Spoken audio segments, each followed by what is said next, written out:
In the heart of West Africa, where red dust clings to the boots of soldiers and the sun beats down on parched earth, a revolution was quietly brewing.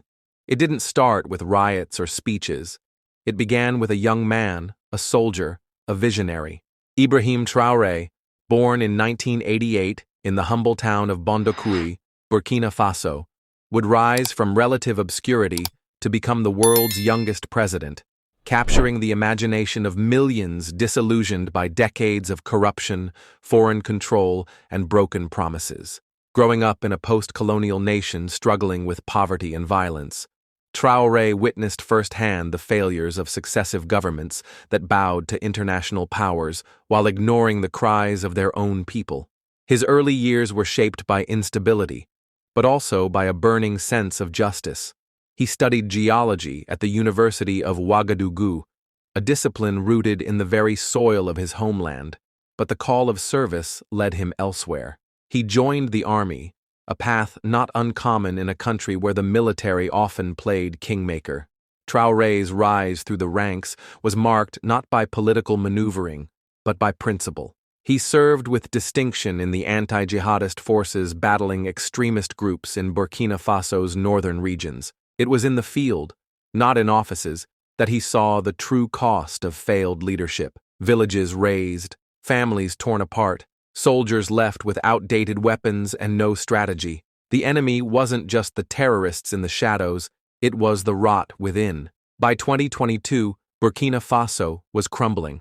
The people had lost faith in President Roch-Marc Christian Kabore, whose government was accused of failing to stop jihadist violence that had displaced nearly 2 million citizens. In January of that year, a military coup ousted Kabore and installed Lieutenant Colonel Paul-Henri Sandaogo Damiba. For a brief moment, hope stirred, but Damiba's promises quickly faded, and within months, frustration returned. Then came September 30th, 2022. In a dramatic and bloodless coup, 34-year-old Ibrahim Traoré and his fellow officers removed Damiba from power, citing his inability to secure the country and unify the armed forces. The world watched in astonishment as this youthful, stern-faced captain addressed the nation, not with bombast, but with clarity. He promised no lavish titles, no dynastic rule, just action.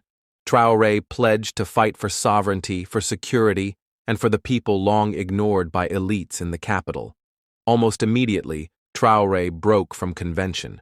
While other African leaders clung to colonial ties, Traoré distanced himself from France, the former colonial ruler of Burkina Faso. He shut down French military bases, expelled French diplomats, and embraced a bold Pan-African rhetoric. His government sought partnerships with non-Western powers like Russia, signaling a geopolitical pivot that sent shockwaves through global capitals. At home, he launched the Volunteers for the Defense of the Homeland, VDP, recruiting thousands of civilians to fight alongside soldiers against insurgents.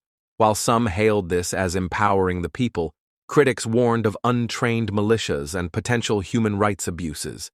Yet for many Burkinabé, it was a long-awaited call to arms.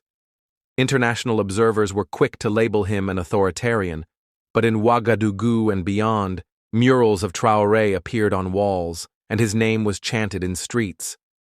He became a symbol, not just of resistance, but of a new African defiance. To some, he was the heir to Thomas Sankara, Burkina Faso's martyred revolutionary leader from the 1980s, who famously rejected imperialism and championed African self-reliance.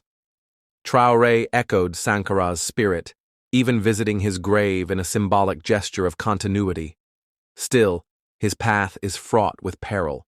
Armed groups continue to destabilize the country. Economic hardship weighs heavily. International aid has dwindled. And within his own ranks, loyalty is never guaranteed. But Traoré seems undeterred. In speeches, he speaks not like a career politician, but like a soldier who's seen too much and has nothing left to lose. He calls on African youth to wake up, to stop begging, and to build a future with their own hands. Whether he succeeds or falls remains to be seen. But one thing is certain: Ibrahim Traoré has reignited a conversation that powerful nations tried to bury, a conversation about freedom, ownership, and the right of African nations to shape their own destiny. In a world still haunted by the legacy of colonialism, he stands as a reminder that the fight for liberation is far from over. In the heat of Burkina Faso's crisis, a young man stepped forward not to rule, but to reclaim. And as history writes his story, the world watches closely, for his footsteps may chart the course of a new African century.